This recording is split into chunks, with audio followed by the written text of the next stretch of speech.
Hello दोस्तों, कैसे हैं आप लोग। उम्मीद करता हूँ आप लोग अच्छे होंगे। दोस्तों, दिल्ली पे गैंगवार का खतरा मंडरा रहा है।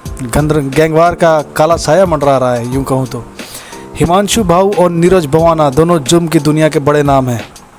दोनों की दोस्ती की मिसालें दी जाती थी, लेकिन अब वही दोस्ती जो है वो दुश्मनी में बदल चुकी है, ऐसा न्यूज़ मीडिया में खबर चल रहा है। दिल्ली एनसीआर में होने वाली ज़्यादातर आपराधिक मामलों में अक्सर हिमांशु भाऊ और नीरज भवाना का नाम सामने आता रहा है। कौन है किस पे भारी? क्या दोनों की दोस्ती दुश्मनी एक बड़े गैंगवार की ओर दिल्ली जाए बढ़ रही है? बताएंगे ये सब कुछ, लेकिन उससे पहले दोस्तों एक बार रिक्वेस्ट करना चाहूँगा आपसे, कृपया इस चैनल को लाइक, शेयर और सब्सक्राइब करें और हमें ग्रो करने का मौका दें। हम ये हर तरह के न्यूज़, क्रिकेट न्यूज़ और हर तरह के अपडेट्स लेके आते रहते हैं आपके सामने। कृपया इस चैनल को लाइक, शेयर और सब्सक्राइब करें दोस्तों। प्लीज़ प्लीज़ प्लीज़ हमें ग्रो करने का मौका दें। Thank you so much. दोस्तों, दिल्ली एनसीआर में होने वाली ज़्यादातर आपराधिक वारदातों में अक्सर हिमांशु भाऊ और नीरज भवाना का नाम सामने आता रहा है। हालांकि सोमवार को सोशल मीडिया पर जारी नीरज भवाना की पोस्ट के बाद अब इन दोनों की दुश्मनी के कयास लगाए जा रहे हैं। सोशल मीडिया पर कुछ इस तरह से पोस्ट नीरज भवाना के द्वारा दिया गया है। मैं नीरज भवाना अपनी लाइफ की पहली पोस्ट डाल रहा हूं। आप सभी से मैं ये बताना चाहता हूं कि मैं हिमांशु भाऊ, उसके गैंग या उसके किसी भी आदमी से मेरा कोई लेना देना नहीं है। सोमवार को सोशल मीडिया पर कुख्यात नीरज भवाना के नाम से ये पोस्ट वायरल हुई तो अंडरवर्ल्ड की दुनिया में तहलका मच गया। दो गैंगस्टर जो कल तक एक दूसरे के साथ थे, जिगरी यार थे, अब अलग हो चुके हैं। हालांकि ये पोस्ट नीरज भवाना ने ही लिखी है, इस बात की पुष्टि नहीं हो पाई है, लेकिन अगर इस पर भरोसा करें तो दिल्ली के राजौरी गार्डन में बर्गर किंग रेस्टोरेंट के अंदर हुई फायरिंग को मिलकर अंजाम देने वाले इन दो गैंगस्टरों की राहें अब अलग हो चुकी हैं। हाल ही में दिल्ली के राजौरी गार्डन इलाके में अशोक प्रधान गैंग के गुर्गे अमन जून की हत्या में इन दोनों गैंगस्टरों का नाम सामने आया था।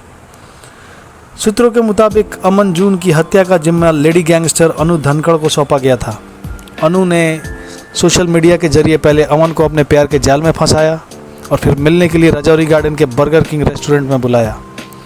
इस हत्याकांड के बाद हिमांशु भाऊ ने सोशल मीडिया पोस्ट के जरिए जिम्मेदारी लेते हुए कहा कि उसने अपने भाई शक्ति दादा के मर्डर का बदला लिया है।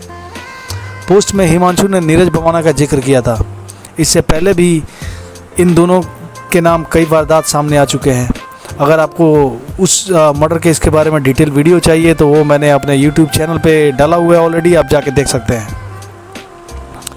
अब चलिए जानते हैं कि हिमांशु भाऊ और नीरज भवाना दोनों में 20 कौन पड़ेगा, दोनों कौन किस पे भारी। अगर हिमांशु भाऊ की बात करूं तो महज 21 साल की उम्र में वो गैंगस्टर बन चुका है। हरियाणा में रोहतक जिले के रिटौली गांव का रहने वाला हिमांशु भाऊ स्कूल कॉलेज के दिनों से ही जुर्म की दुनिया में उतर गया था। उसकी उम्र उस वक्त महज 17 साल थी जब उसने पहली बार तमंचा अपने हाथ में लेकर गोली चलाई। इसके बाद उसके गुनाहों की लिस्ट लंबी होती चली गई और देखते ही देखते हिमांशु के नाम के आगे संगीन धाराओं में 17 मुकदमे दर्ज हो गए। हिमांशु कितना खतरनाक है, इसका अंदाज़ा इसी बात से लगाया जा सकता है कि केवल 21 साल की उम्र में ही उसके खिलाफ इंटरपोल का रेड कॉर्नर नोटिस जारी हो चुका है। इसके अलावा उसके ऊपर 2.5 लाख रुपए का इनाम भी घोषित है। 12 से 15 राउंड फायरिंग मतलब हिमांशु का काम, कम से कम 12 से 15 राउंड फायरिंग। हिमांशु भाऊ के काली कारनामों की अगर बात करें तो पिछले 4 सालों के भीतर ही उसने दिल्ली सहित एनसीआर में कई बड़ी वारदातों को अंजाम दिया है। यही नहीं, हर वारदात के बाद वो अपने सिग्नेचर भी छोड़ता है। उसके बारे में कहा जाता है कि अगर किसी जगह पर कोई गैंगवार या हत्या हुआ है और 12 से ज़्यादा गोलियां चलाई गई हैं तो पक्का हिमांशु भाऊ गैंग का ही काम है। अगर 2022 में महज 24 दिन के भीतर ही उसने हत्या की 3 बड़ी वारदातों को अंजाम दिया है। इसके बाद ही सुरक्षा कर्मियों ने उसके ठिकानों पर ताबड़तोड़ छापेमारी की और उसके खिलाफ एक्शन बढ़ता देख हिमांशु भाऊ दिसंबर 2022 के आसपास विदेश भाग गया। इस वक्त हिमांशु भाऊ विदेश में बैठकर ही अपने गैंग को ऑपरेट कर रहा है। उसके खास गुर्गों में योगेश कादियान और साहिल का नाम है। वहीं अगर बात करें हम नीरज भवाना की तो दिल्ली की तिहाड़ जेल में बंद और राजधानी के बवाना गांव का रहने वाला नीरज भवाना सलाखों के पीछे से ही अपना नेटवर्क चलाता है। कुख्यात गैंगस्टर लॉरेंस बिश्नोई के साथ उसकी जानी दुश्मनी है। अंडरवर्ल्ड की दुनिया में करीब 15 साल पहले कदम रखने वाला नीरज भवाना पर हत्या की कोशिश, लूट और फिरौती मांगने जैसे कई संगीन मुकदमे दर्ज हैं। बताया जाता है कि आज की तारीख में दिल्ली के अंदर सबसे बड़ा गैंग उसी का है। अपने गुर्गे के जरिए वो पंजाब, हरियाणा, राजस्थान और दिल्ली सहित एनसीआर में वारदातों को अंजाम देता है।